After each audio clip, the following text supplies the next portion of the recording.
Before we get started, let me introduce you to Wordvice Editing Services.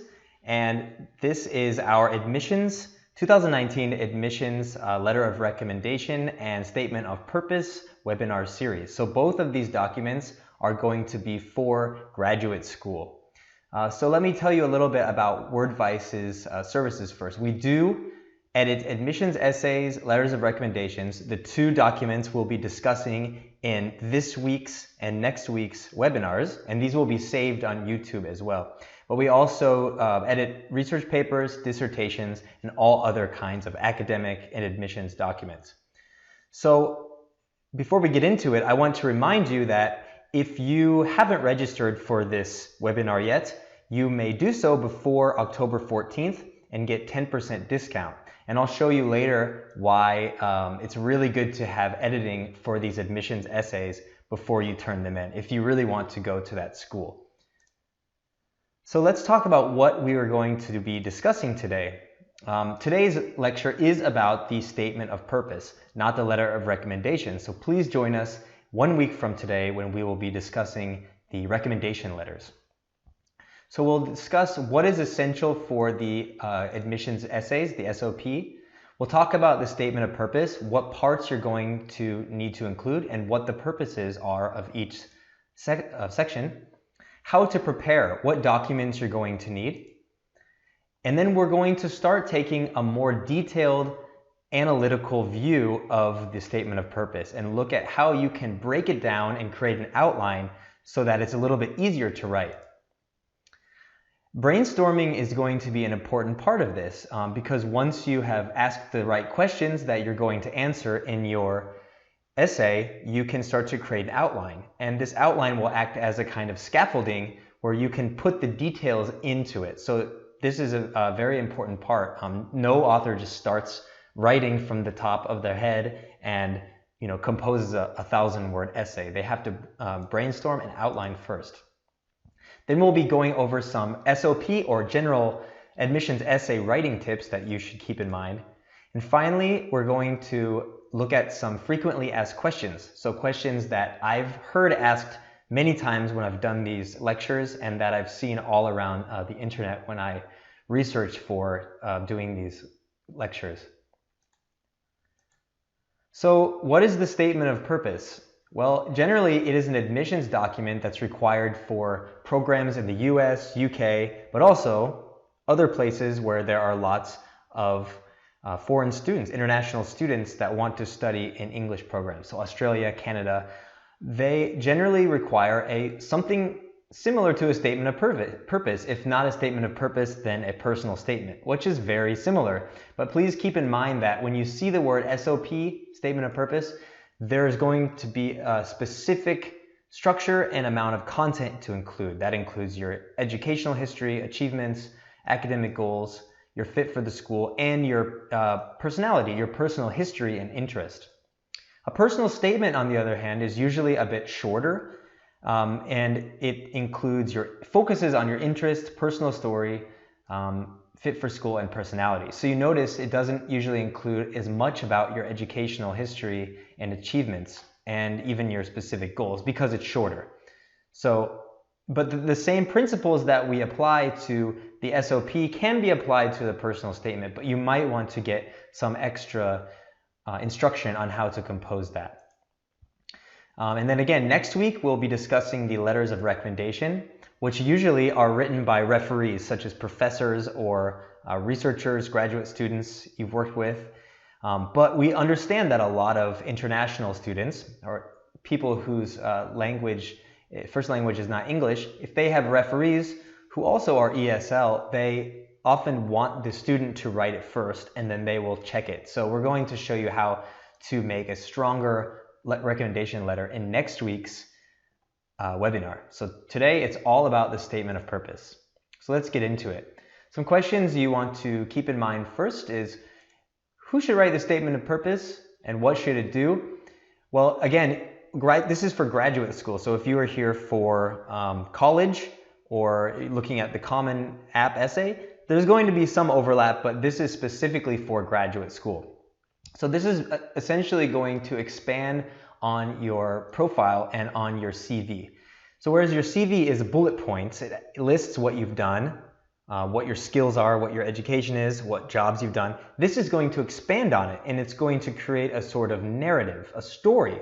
So a lot of this essay is like a personal essay. It's not just a list. Keep that in mind too. You can start with the list, but you have to make a story out of it and show your personality and your interests and your goals.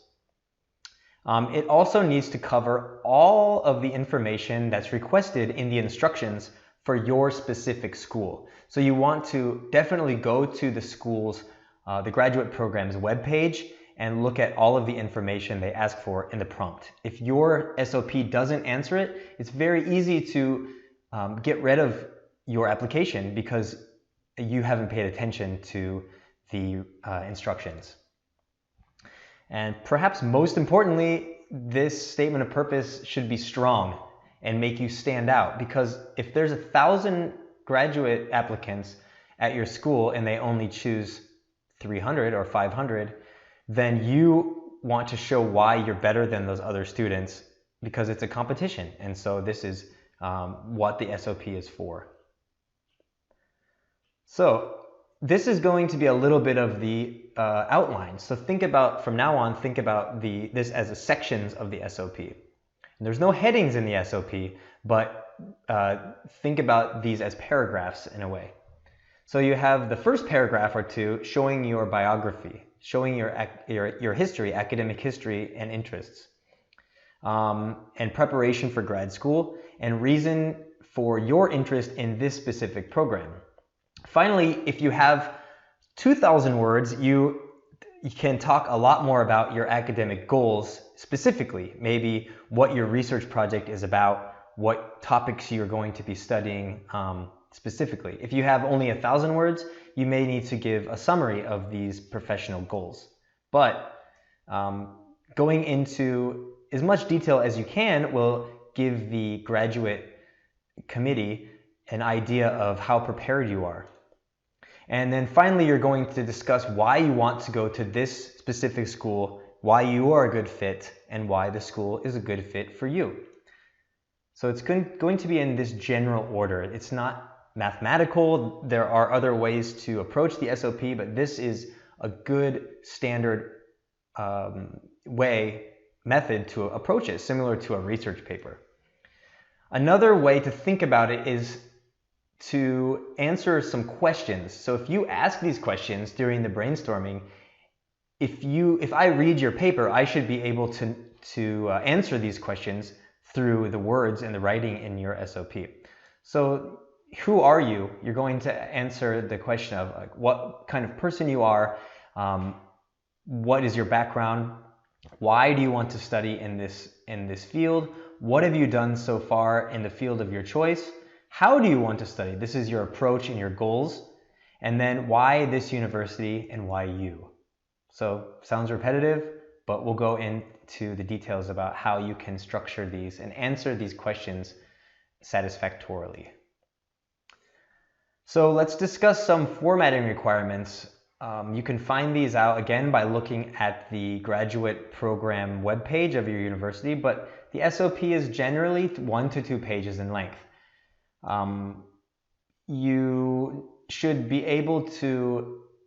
think about setting up your essay in a way that you're not spending too much time on any one section, so that you fully answer all of those questions. So if you have 1,000 words to work with, you want to think about dividing that into 5 sections, so you're only spending 200 words on each. It's usually single-spaced with standard font. You're going to include your full name and the proposed field or study on top of each page. And again, these are general formatting requirements. If they ask you to do that, please follow these exactly, because that is one way to show them that you're focused, show the referee that you're focused here. Yes, so the golden rule is always check the program's website first, maybe print out the requirements and keep them next to you. Okay, we're going to skip the personal statements because, as I mentioned, you want to probably find another source for information about the personal statements.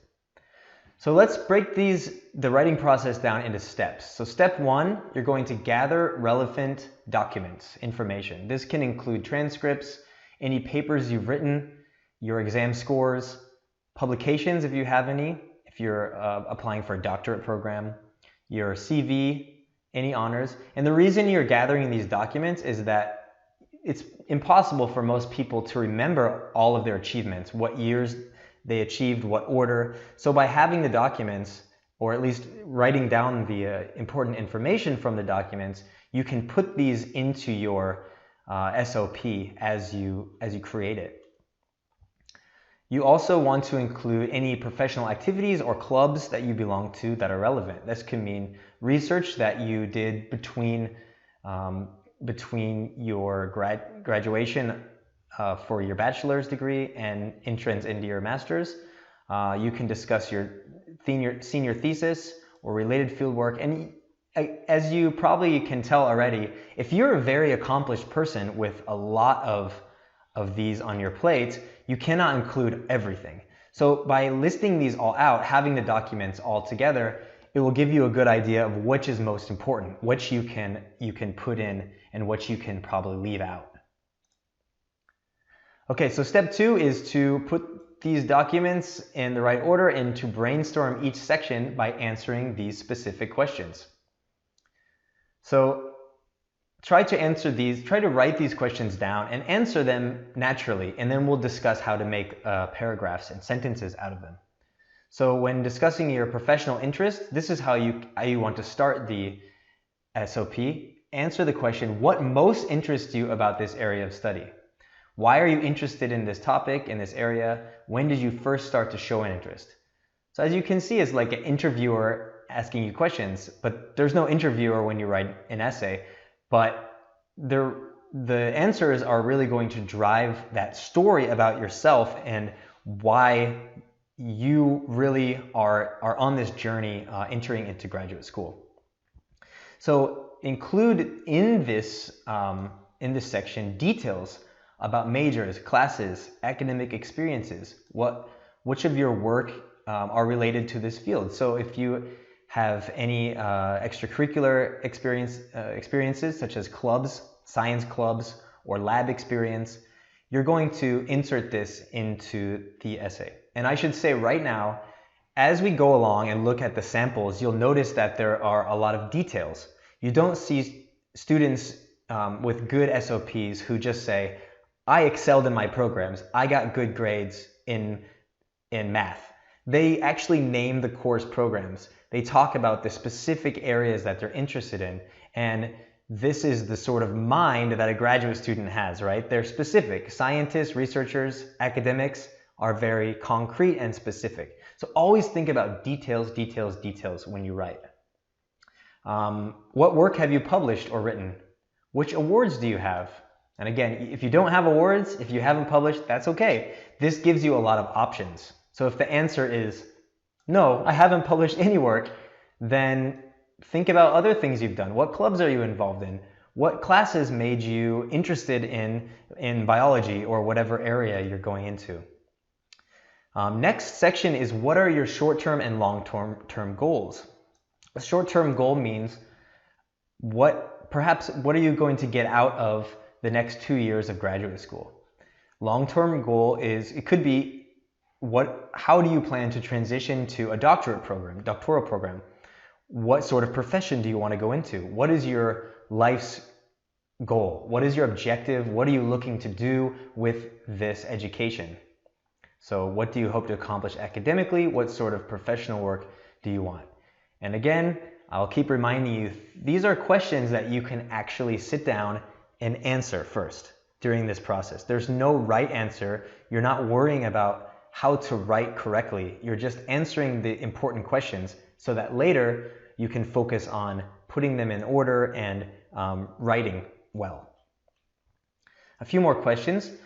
So if you have recent research or professional activities that you've been involved in, that's important, right? So if you want to discuss work that you did when you were an undergrad 4 years ago, if it's very relevant, go ahead. But if you have more recent work that you've done, you could spend more time on that, because that obviously reflects what you've been doing these days or more recently, which is more important to the graduate faculty.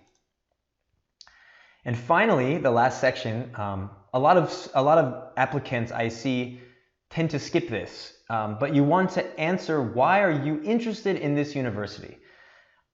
You are probably, if you're a good student, if you're interested in getting into a lot of programs, you probably are writing a lot of SOPs, or you're submitting a lot of SOPs.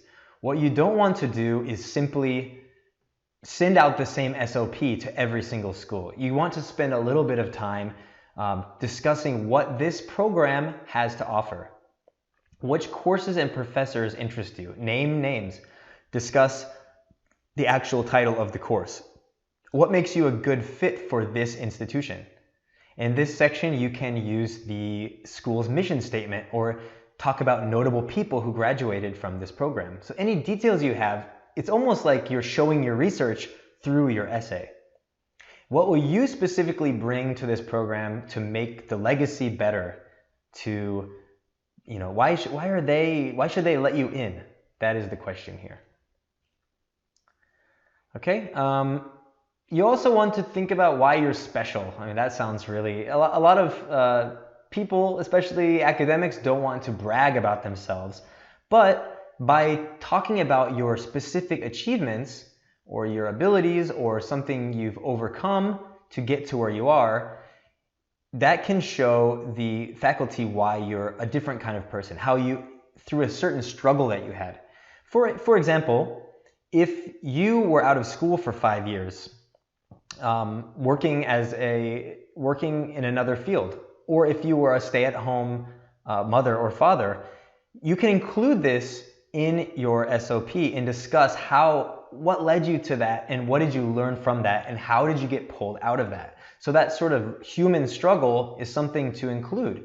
This isn't a CV. You're going to put yourself, you can really show yourself through this essay. I just mentioned that. So if you have any weaknesses, missing elements, say you had poor grades in high school or in college. Did you miss out on any coursework? You can explain that in the SOP. You don't want to just ignore it because they're going to have questions. Why is the GPA low? Why did you take so much time off of school? Explain it. Explain yourself. You don't have to spend a lot of time, but it really shows you as a real person when you talk about yourself from your own human perspective. Okay, so let's talk about the structure in step 3. This is the part of creating an outline. So now that you've done the brainstorming, you've answered the questions, you're going to think about how these fit together. So you can do this using 4 components. I said 5 earlier. It could break down into even more minor, smaller components, but essentially you have the introduction, which has your interests and motivations, especially earlier interests, a summary of your achievements as undergraduate, and if you've been to grad school, talk about your graduate school activities, a discussion about recent activities, right? So you're going from oldest to newest, and then an elaboration of academic interest and how you fit the program. A lot of times we separate the fit for the program, or why this school, why me. We think about that as the final part, the conclusion, but you could consider these the same. The more you tie in, you connect the school's resources, the school's programs, something about the program and the school with your specific interest and background, the greater connected that you will be with the reader, because they'll see your journey and the school's potential as one and the same, as connecting well with you. So you don't want to wait till the end of your essay to just say, everything I just talked about, that's what makes me a good student or a good fit for this school. You can use the school's resources in the beginning, in the middle, and in the end. You can discuss the school's, what the school offers throughout the essay, little by little, rather than just waiting until the end. Okay, here's a more detailed organization. This is a more rhetorical structuring. So you can start with a hook. You want to get the reader interested. You want to let them know immediately who you are, what is your purpose. So sometimes that can be a statement, I am applying for your school. That can work. Or you could really start with an emotional hook. We'll discuss that in a bit.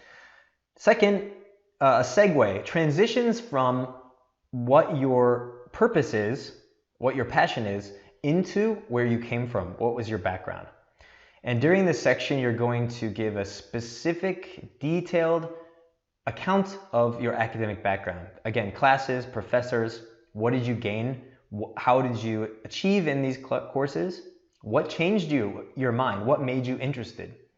Extracurricular activities can come next. Publications, if you have any. If you don't, you can skip these.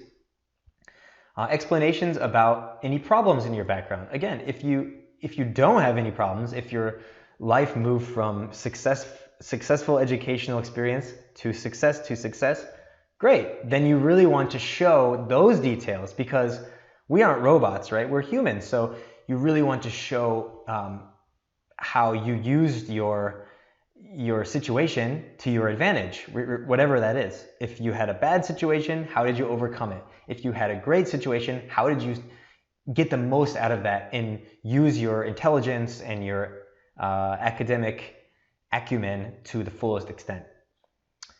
And finally, explain why you've chosen this grad school. And we'll discuss that in detail.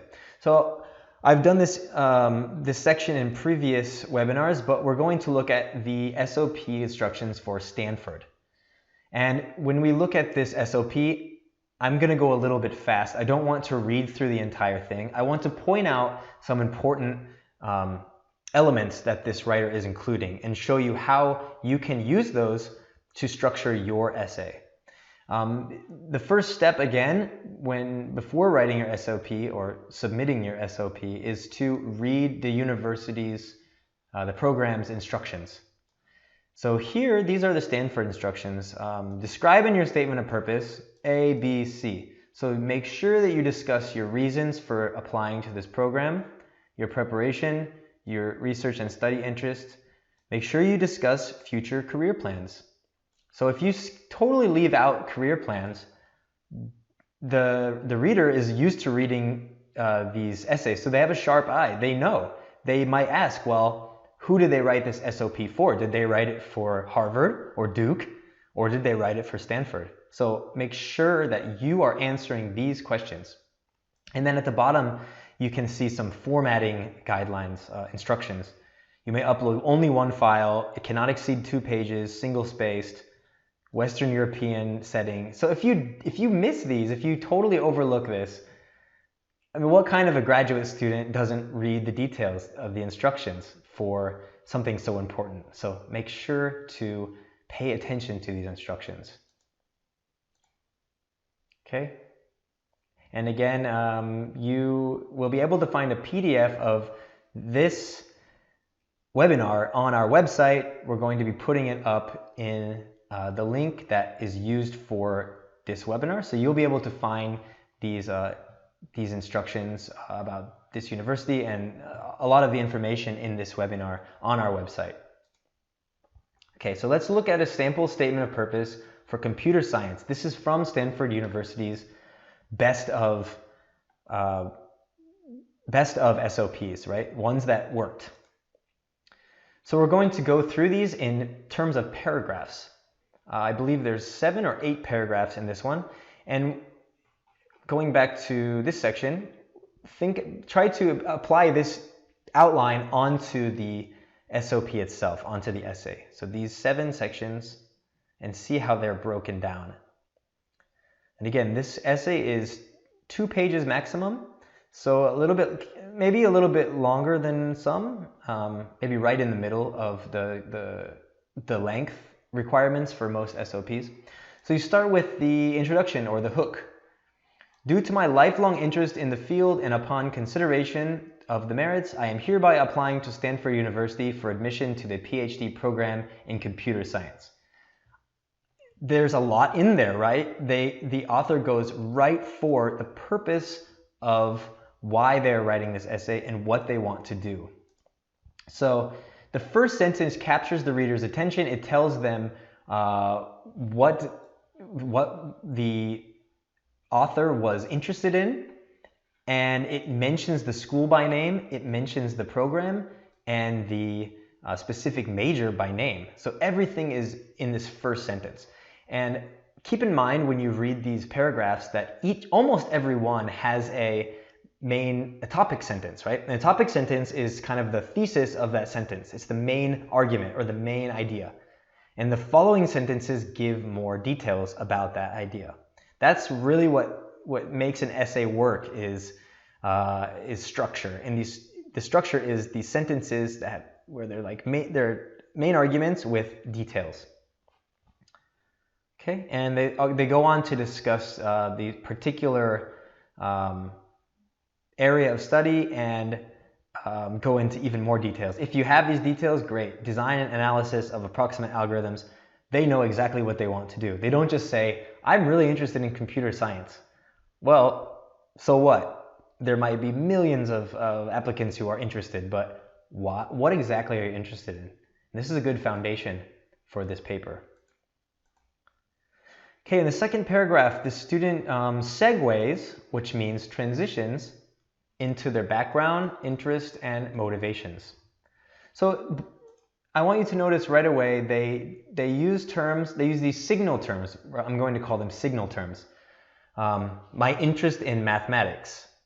So it tells the reader immediately what you are going to be discussing, right?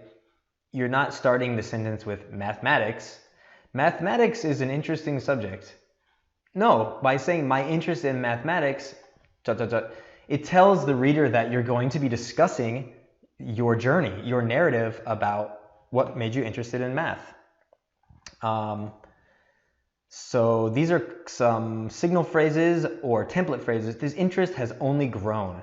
So you're showing your passion by these sort of phrases that you could put into any essay that you write.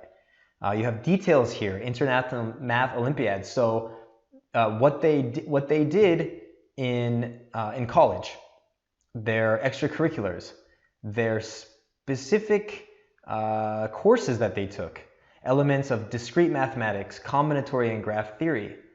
But they did this outside of the regular curriculum. So they're showing that they had motivation outside of just, I took this class, I took this class. This student actually went beyond that and they got involved outside of that. The intensive training programs we were put through for the Olympiads have given me a lot of confidence in dealing with abstract problems. So in this paragraph, you have this topic sentence. My interest in mathematics has gone way back.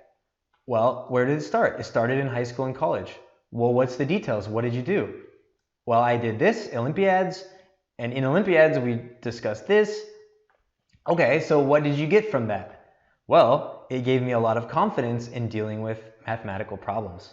So you have, this is only three sentences, and yet you learn a lot about what this person's interested in, since when, the proof through the details, what they did, and what it did for them, how it made them a better student.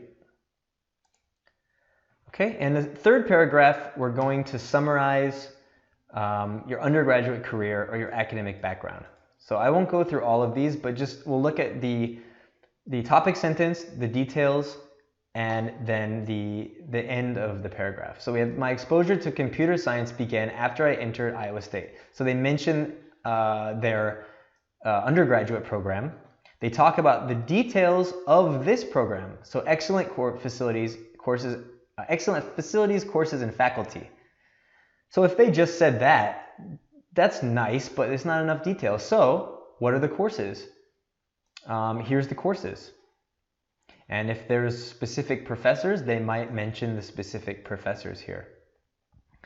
At the same time, the problems in this field have a concrete basis originating from practical problems. Okay, this SOP has a lot of words. There's a lot of room for words. So if you have enough room and you want to elaborate on the importance of these elements, you can do that. But if you don't have enough room, you could consider you don't have to go into this much detail. You might discuss more specific courses and things that you learned.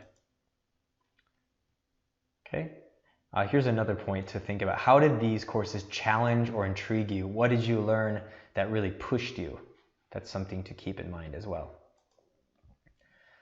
Okay, in the next section or next paragraph, you want to discuss any recent activities and developments that you went through. So again, these are recent activities. If you have been involved in things recently, use these. And again, the signal word recently tells the reader right away what you're getting into. It's just easier to read an essay that has transitions such as that. Recently, a lot of exciting developments have taken place in the field of approximation algorithms. Oh, this author is doing something quite interesting here. They're not only discussing what they've done, they're showing the reader their knowledge and investment and interest in the actual math, in the actual research that's happening. They're showing that's very high graduate level engagement and thinking. If you can show the reader that you understand the current conversations and give some examples, the graduate faculty will probably love you because you are able to have that conversation, not just be taught, but actually engaged in the material. Okay, and they have mentioned members of the faculty. Oh, so they bring in Stanford's role. So they don't have to say, I like Stanford because Stanford is doing work in these areas. They can actually just subtly bring Stanford in by mentioning why they are connected to these elements that the author is interested in. They can discuss a specific professor. What has this professor been doing? Okay, that shows the reader that you have actually looked up the professors. You've read their work.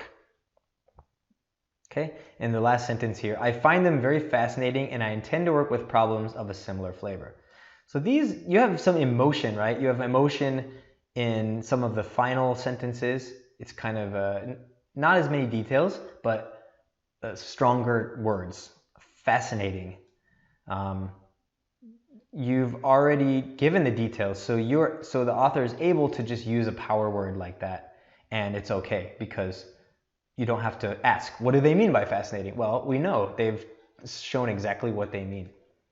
Okay, so let's go a little bit faster through these. Extended focus on programs. Again, let's look at the topic sentence. I am convinced that I should pursue a career in research and teaching. Without looking at the rest of the sentence, what do you think it's about? Well, it's probably about why they should pursue a career in teaching. So they talk about why research is interesting. Problem solving is exhilarating. It would be immensely gratifying. These are pretty powerful terms. I'd be able to contribute something. It would give me pleasure and joy. If these are all of the ways that you're expressing your interest, but you're not including details, it's not enough.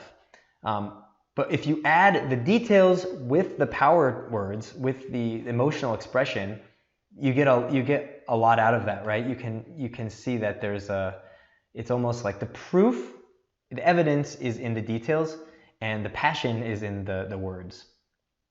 Okay, so they give details about these experiences and accomplishments. My experiences teaching as a tutor for undergraduate courses and a lecturer. Wow, this person's done a lot. And how these accomplishments, again, made them a better person. It's shown that they have the capacity to make the commitment and accept the challenges of a career. So here's a long-term goal that's just put in here subtly again, and showing that they're ready for this kind of program at Stanford. Okay, in the sixth paragraph, they go on to discuss more recent experience. So again, if you have the room, if you have the space and the enough experiences to elaborate, you can go into more details. You'll notice this paragraph doesn't have a topic sentence. That's okay. It's almost like this author included another paragraph so their paragraph wasn't too long. And that's okay to do as well. If you have, when you're writing it, you want to make sure that your paragraphs are not just very long so that the reader can't, gets kind of tired reading it and can't tell where they are in the writing. So if you have a lot of details that you want to sort of tack on as extra evidence, you can make a new paragraph out of that as well. They finalize this short paragraph though by giving a kind of a summary. I realize how important it is as a researcher to interact with other people working in the same field. Okay, and they've done this in this paragraph as well. So they're kind of starting with this thesis, and then they're summarizing it with this final sentence. How important it is to work with other people in the same field and also work individually. So you almost have like two bookends with the evidence, the details sandwiched in between. Okay, so now we're moving on to why this student is a good fit for the program, how the graduate program will help them, how they will fit into the program. All right, so the first sentence again is the topic sentence. A good research career can only be built above the firm foundation of a good education. That sounds like a platitude. It sounds like just an expression that someone might say. But this candidate is really taking everything they've shown and showing the reader that they're going to switch gears. So they're saying, although I have all these achievements and a good background and interest, I can only really achieve my goals if I have a firm foundation, a good education. What is this education? It's Stanford. And they answer that right away. It's this PhD, right? With my long-term goal in mind, my immediate objective is to work towards a PhD in computer science. Now, this sentence underlined in red could be the topic sentence, right? So this person is adding some rhetorical, some sort of beautiful phrase with this straightforward goal. So you're going to notice that Stanford is being mentioned here a lot. I would consider it my privilege to be able to pursue my doctoral studies at Stanford, avail of excellent infrastructure, facilities, and research opportunities it has to offer. Okay, so why is Stanford good? Because it has excellent facilities. I'm sure that stimulating academic environment and interaction with the distinguished faculty at Stanford will provide an immensely fruitful and will prove immensely fruitful. So you have a lot of power words here, and you have the institution. Some students will just say, I am excited to study at your institution, blah, blah, blah, your institution, blah, blah, blah. The author might know their institution, but they might ask, do you know the institution? What institution are you applying to? So if you repeat the name enough, it's sort of a subtle psychological mark and trigger, and it lets them know that you're focused on the specific school and program. And I would actually, the only criticism I would make of this SOP, this author may spend a little too much time discussing the details of their background and their goals, and perhaps they could spend another paragraph just going into detail about how Stanford's program specifically will help them, what professors. They have mentioned that in the past, but it could be better to talk more about the program as well. So here's the conclusion. This is the exclamation point here. Commitment statement. You're committing yourself. You're staking your claim. So this is very rhetorical too. Having decided that I will engage in the pursuit of a career in research, I'm fully aware of the implications. What does that mean? Oh, what it's going to take to survive and thrive as a researcher at Stanford. I'm aware of the kind of dedication, resilience, and resolve that it calls for. I feel that I am adequately prepared, both in having the technical qualifications and having the right mindset for doctorate level work. One more time, I will say it, this is really great, but it's not enough on its own. You need those details that this author has put in before. It's like little seeds that they've planted so that when you read this paragraph, you know what they're referring to. I'm adequately prepared. Oh, how are they prepared? Oh, they did this Olympia triad. They tutored. They did their own research. They've studied the professor. They are prepared. You have to have that proof behind these kind of statements. Okay, and the final sentence, right? I look forward to a long and mutually beneficial relationship with Stanford University.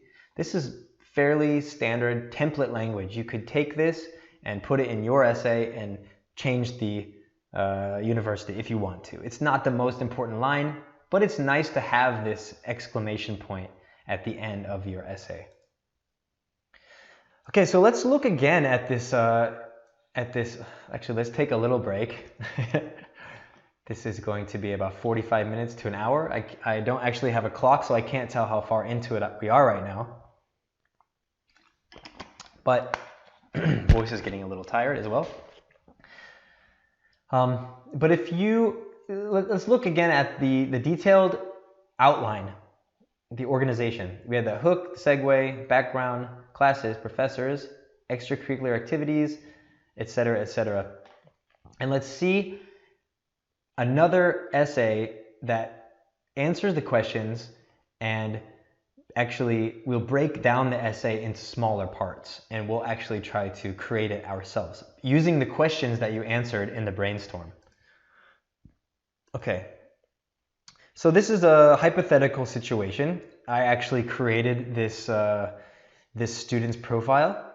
This is not a real SOP, so it's not going to be perfect. I haven't spent a lot of time polishing this as you will and making it personal because it's not my story. But you'll see that it follows the same structure. The structure is very important. So they start with this introduction and intended program. So here's the students' details. They want to go to NYU Anthropology Department and major in East African Studies. So here's the first question we asked. Why are you interested in this area and this topic? So answer the question. This is how they answered. East Africa is not only the birthplace of our species, but it is also the original home of our culture and language.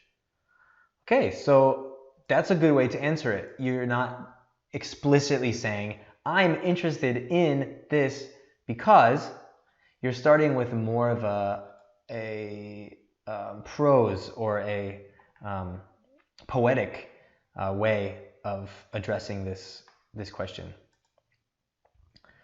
So what is the program you're applying to? Why? I'm therefore applying to New York University's graduate program in East African Studies to further my knowledge of East Africa and to conduct research to give the anthropological community insights into this important area of the world. Now, again, this is the first paragraph. These are not separate paragraphs. So when you combine these, you start with an interesting introduction that tells the reader something about Africa.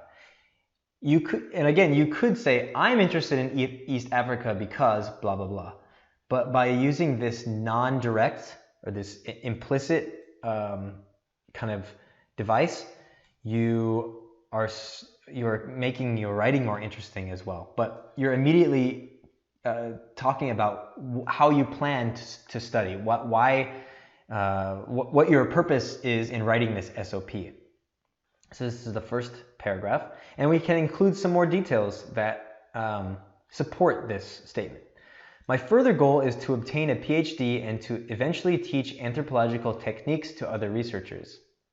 Okay, so in this you have some beautiful statement about the importance of the work, similar to introduction in a research paper. You have the specific objective, and then more detailed objectives. So this can be your first paragraph. Okay, and these parts underlined in red are sort of template language. Again, you could apply this to your, signal phrases, which you could think of as a template. I'm therefore applying to XX University to further my knowledge of XXX and to conduct research in XXX. But you have to fill in the details. Those details are important. Okay, in the second paragraph, we're going to segue into this author's background, interest, and motivations. So again, use target phrases to guide the reader. These are the structural elements. And move chronologically, move oldest to newest. So you're showing your growth, you're showing your movement through the world. It really is a story. And finally, use concrete details. Remember, lots of details, lots of specifics.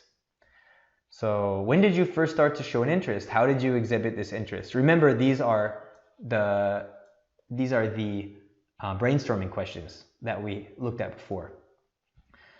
My fascination with East Africa and our cultural and anthropological origins began when I was in middle school. Okay, they're going way back. What majors, classes, or experiences have you had? During my undergraduate years at Yonsei, so they're again they're placing the time and they're showing the exact university, the institution that they took these courses at. So these are all details. Let's actually look at the details first. Right? I enrolled in several courses centered on African studies, African empires, Ethiopian ethnic studies, and human origins, and the professor that taught these courses, showing that you are aware of who is teaching you and what qualifications they have, and that you're really, really into this work. Okay, which of your work, research, or experiences are related? During this time, I also assisted graduate researchers in archaeological digs of ancient Korean burial sites. So you might say that how does ancient Korean archaeology, how is that related to these African archaeology? Well, it's related because it's archaeology. So it doesn't have to be the exact kind of work that you are going to be doing in graduate school. It could be work that gives you the tools, that gives you the experience that will make you a better graduate student. Okay, this person is now going to go into details and look at the first sentence again, always a topic sentence. Through these courses, I not only gained valuable knowledge, but I acquired the skills needed to be a more effective researcher. What will follow is details. These abilities were most stringently tested in the Olduvai Gorge course. Okay, and what happened in this course? And then more details about this course. And again, this is the same paragraph. So Professor Kalani's guidance was instrumental in instilling in me a respect for scientific rigor and attention to detail. I haven't included as much detail about the major or the current work as the Stanford author did. But if you have more details, if I knew more about applied anthropology, maybe I would put those in here, but I don't. But if I did, then I would be talking about maybe specific methods or current research that's been going on. Okay, and they're capping off this paragraph with a rhetorical call to action, or showing that they are going to be using these skills and information later. In this class and several others, I gained the tools and know-how that I will need in my applied anthropology courses. Oh, so they're connecting the background with the future research that they're going to be doing in graduate school. So the underlined terms are actually the signal phrases.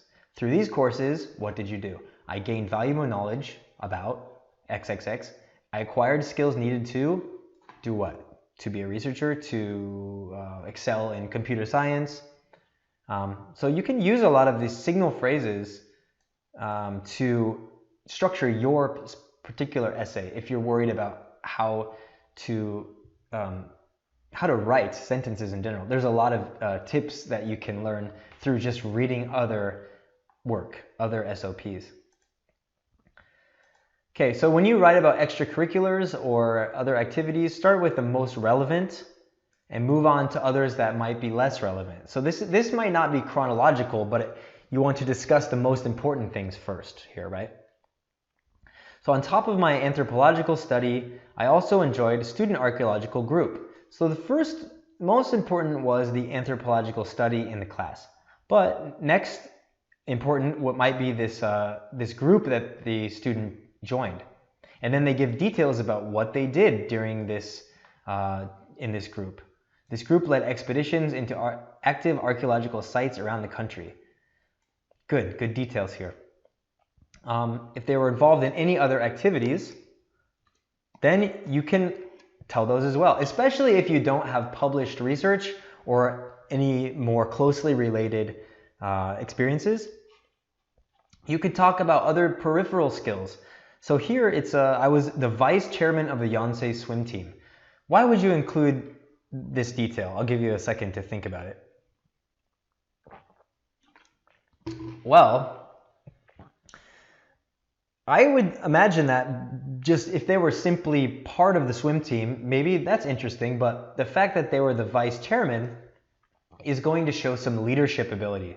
And even though it's not related to the major, talking about what makes you a leader, what makes you organized, what shows that you really care and that you can be invested in your work is going to build this profile of yourself. Similar to the CV. You list it on your CV, you're going to discuss how you actually gain skills from these experiences that you might list in your CV. So here, this job involved keeping records. My discipline and time management were often put to the test. I found ways to schedule my study and activities to get the most out of my college experience. All right, so this person's also showing how this experience helped them, how they overcame the difficulties related to this experience and continued to push their main studies as well. So the person is not only focused, but they're diverse and they persevere in difficult situations. Okay.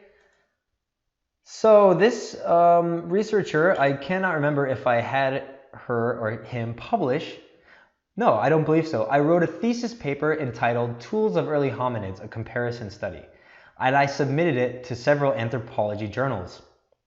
All right, this might be your story. A lot of us have written many papers, but we haven't published, or we haven't been successfully published in a journal. And that's okay. The process of writing the paper and submitting it can be very helpful. So although I did not successfully publish the work, I learned a great deal about the research process and improved my writing and revision skills. Excellent skills. So this person is showing their skills from the swim team, their organization skills, their ability to actually write the research paper and to submit it and to go through that process. It's excellent skills that a researcher needs. Okay, what work have you been involved in recently? So again, this person hasn't published, but what have they been doing? Recently, I've been independently studying anthropology in journals such as the Journal of Anthropology. More recently, I've taken a summer internship at a field museum in New York. I might say that this second one is more important, so maybe they should put that first. But if they have good reasons for discussing these publications, if it ties in directly to NYU or the research being conducted, that could be a good idea. But again, give the concrete details. If you've been studying, what sorts of exact research? What are the topics? What are the journals? What are the methods and arguments? Okay, why are you in the school a good fit? So again, what are your research and professional goals? You can answer that here.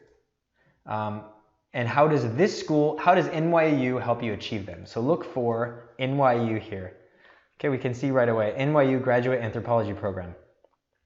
My years of anthropology study have taught me that it takes more than personal interest and independent study to become an effective researcher.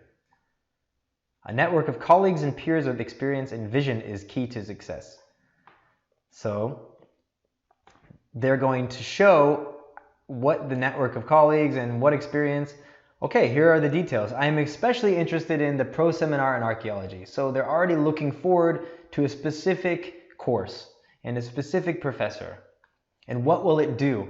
What will this professor do to increase the student's knowledge and ability? These courses will provide me with the tools I need to conduct advanced field research. So you can see the complete topic sentence, details, and then summary of the importance in this paragraph.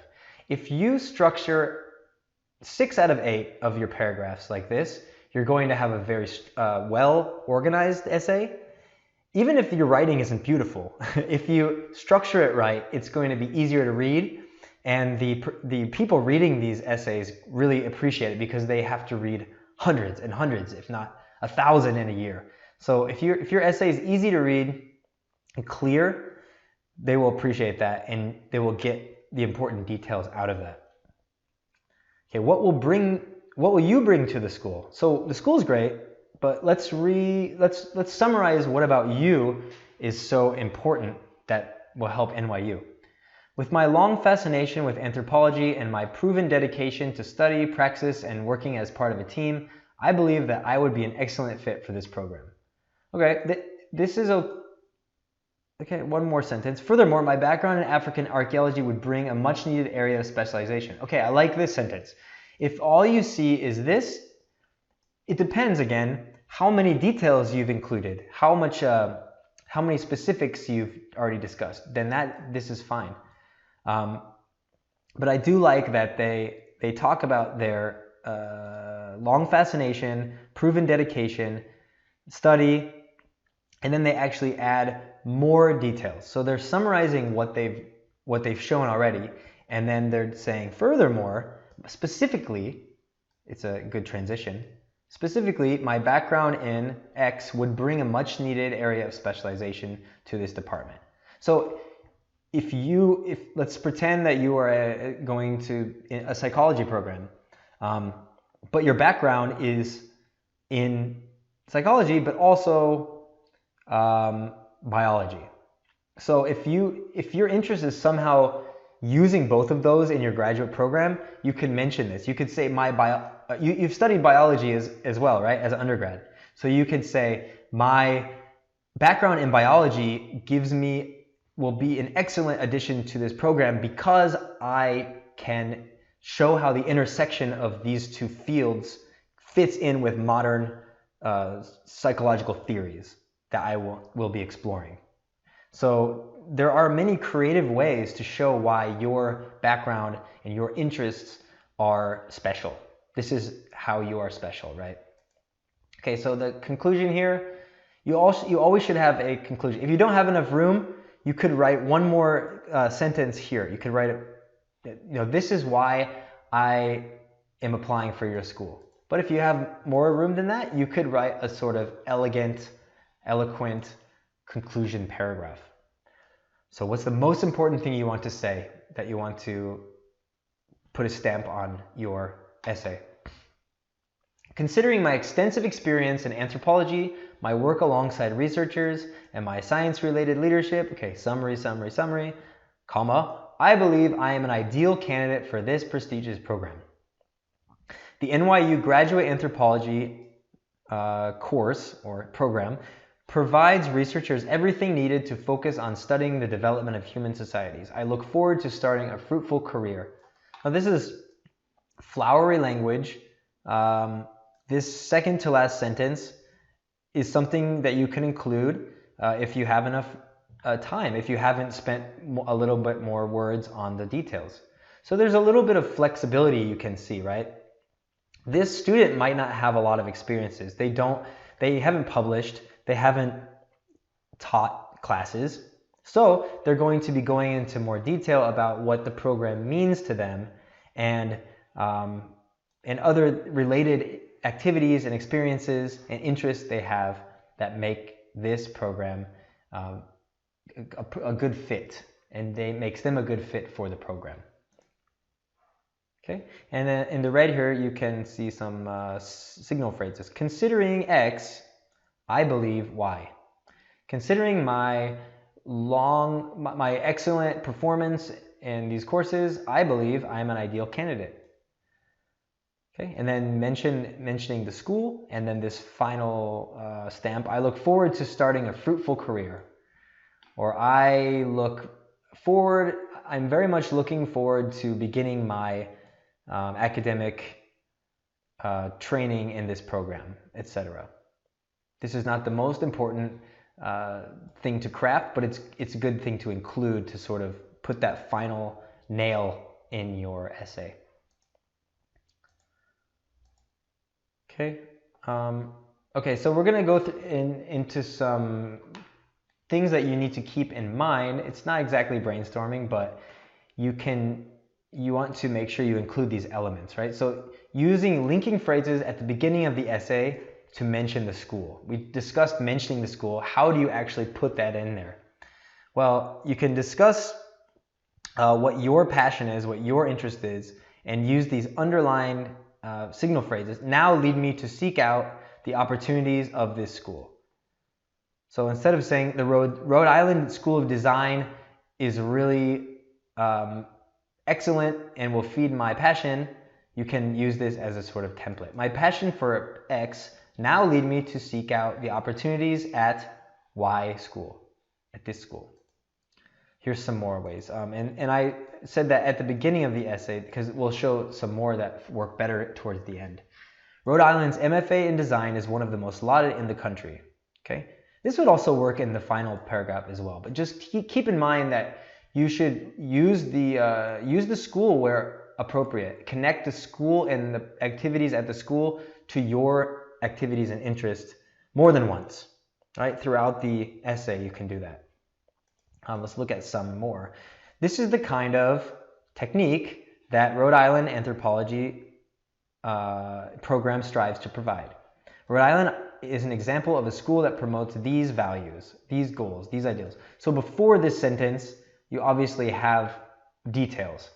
So I'm interested in a school that puts the most emphasis on learning outside the classroom.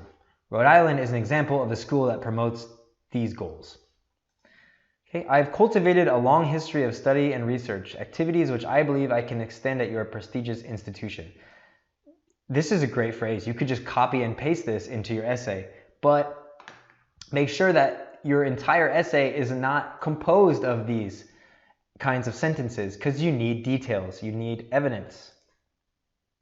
Here's one more, okay?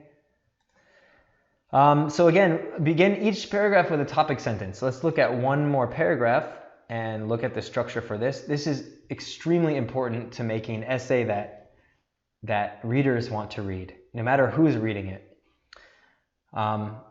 So the rest of the paragraph should contain details that support the topic sentence. So you're going to think about moving from the general. The topic sentence is, let's say, I love animals.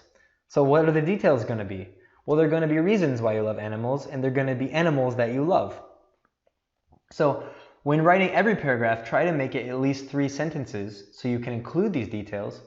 And when you're making the outline, you can outline with the topic sentences. You don't need to include all the details. You could include details in the bullet point, but make sure that you include the main things you want to discuss first, your main points. So if your topic sentence at the beginning of your essay, your topic sentence is, science has been a guiding interest throughout my collegiate career. Okay? What are some details that this author might include? Supporting details. During my undergrad, courses such as anatomy and physiology sparked my interest in mammalian physiology. There's a lot of details already here. This interest led me to spend hours each week in the campus. So you're actually discussing the actions you took. It led you to do these specific actions. Working alongside researchers who taught me how to use tools and methods to improve my research. And there's more. If there's more things that it led to, include it in the details. This interest also inspired my undergraduate thesis topic, an anatomical comparison of 2 equine species. This is one paragraph, and already the author understands the guiding interest, and they know what you've done, where you came from, why you're interested in it. It's so much better to structure an essay in this way rather than using every paragraph just to list your details. So try to not do that. Start with a structure that has topic sentences first. Okay, so let's quickly go through some tips. You might know these already, so we won't spend too much time. Admissions committees look for self-motivation, competence, and potential. So when you're talking about yourself, focus on these qualities. Emphasize everything from a positive perspective and write in the active voice. So this is not a research paper. This is not the methods section. So use the active voice. For example, I took this course, not this course was taken by many students, right? Use that will shorten your sentences, make them stronger, and also write from a positive perspective, right? You're not going to be negative in your essay. Use examples. Use a lot of concrete examples, which we've discussed. And approach every topic with continuity and focus. What does that mean? It means structure. It means a topic sentence and supporting details every time. Showing and not telling. You might have heard this before. When you tell, you don't give the details and you don't give evidence for pretty much. So if you're telling, this is an example of telling. I accomplished a lot during my undergraduate years. If you use vague language such as a lot, what does that mean? I received excellent grades. What is an excellent grade? I wrote many good papers. What is a good paper? It increased my focus and level. This doesn't tell me anything. It just tells me what you think about yourself. Showing is proving. During my 3rd and 4th year at Yonsei, I began spending more hours at the science library. So details such as the time, the place, the school, the actual actions. What are your exact actions? Where did you do them? What is the results? What was your GPA if you want to discuss your GPA? Who was involved? So details, details, details. You also don't want to simply list. I see this a lot when I edit admissions essays, and it's frankly, it's just like, why would you write the essay if in this way if you already have a CV, right? You already have the CV, so don't just list. This is an example of listing. This program offers many advantages: fantastic resources, a faculty with rich experience, an award-winning library, cutting-edge technology, a long history. I see this a lot, right? So just using commas and making a list of things that you did or attributes of the school. Instead, NYU offers a plethora of unique advantages. So you have one sentence, topic sentence. Then you can go into details. Its library is considered one of the best. The faculty includes researchers working on 5 continents, etc., right? So you can also vary the sentences and the complexity and make your work more interesting if you don't just list. Okay, so I want to answer some questions. I think I've answered a few kind of accidentally in this webinar, but let's go through some first. So I'll give you a chance to look at these. How long should the SOP be? I switched majors a few times. How can I explain this decision? I was out of school for a few years. Should I discuss this absence? My undergrad GPA was not impressive. How should I explain this? Okay, let's start with the first one. So we discussed that the SOP should be as long as your institution says. Don't make it longer. And you don't want to go up until the maximum length just because. If you can do it in fewer words and it's just as strong, then keep it shorter. If you've had experiences that have taken you away from your major that you're applying to in graduate school, you should explain this in the SOP. If it was extreme, if it was a large shift, you can explain this in either the beginning section or in maybe the 3rd paragraph where you're discussing your difficulties that you've overcome or experiences that have shaped your progression. So you don't want to start off with that, but maybe somewhere in the 2nd or 3rd paragraph would be a good place to discuss any setbacks or any other issues that you've had to face. Same with this next question. I was out of school for a few years. Should I discuss this absence? Yes. So many people have had many different experiences. Not everybody is in school from the same exact time and has the exact flawless experience in school. So if you've been out of school for a few years, discuss why, how that experience shaped you and how it made you grow. Because this is really going to make you look like a more full person if you can explain it. If you don't explain it to the reader, they're going to wonder what happened. And you don't want them to wonder. Okay. same answer for this question. My undergraduate GPA was not impressive, or I missed school. If you have a good explanation for it, then explain it. If you don't have a good explanation, if you were just lazy or something, that's part of your narrative. That's part of your story. You can come to terms with that here. You can show how reflecting on that has made you change. So anything that shows up in your academic history that's visible, you need to confront it and turn it into something positive that shows how going forward you'll be an even better student. Okay, I'm not going to go through all of these ones except for these last two. Who should help me revise my SOP? It's better to have somebody who is in your line of work and someone who is it's similar to a research paper. Someone who's maybe at your level or slightly above your level, and someone who has a good grasp of this process, who's written an SOP before.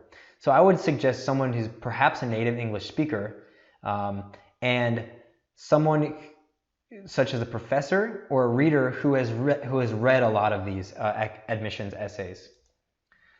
Finally, do I need to get editing or proofreading before submitting this document? My answer as an editor would be absolutely.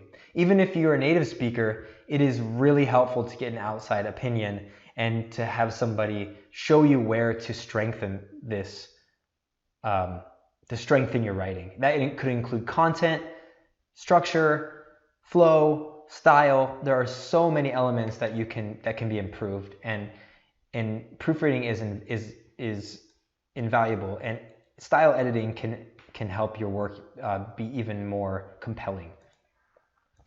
So just looking, I want to show you on that note a sample admissions essay edit. So in this sample, you can see that this is just a passage. It's not the entire essay. It's not the same length as an SOP. But even in one that's this long, the edits look like such. And some editors can do even more. Some of our editors even will do more editing on the level of the sentence. So if your writing is not natural, you can request that the editor make your work keep the same meaning but make it more natural. So they might write it in more natural English, using expressions that are up to date and also more academic, just to make you look a little bit more capable. Okay, so I want to leave before we finish our webinar, if you're still with us. If not, you can come back and watch this anytime, no problem. Just to remind you, we're going to have one more webinar in a week on October 14th at the same time. It should be quite a bit shorter, but we're going to focus on what you need to include in the recommendation letter as well. But if you're interested in how to write the SOP and other tips for specific SOPs such as Stanford, how to write a personal statement, and other tips that you might need for MBA admissions, etc., we have a lot of resources on this admissions resource page. They're all free and you can find them on our website. So until that time, I'm going to go drink some water, and thank you very much for sticking around, and feel free to send us an email and to get in touch with us at Wordvice. So thank you very much and happy writing.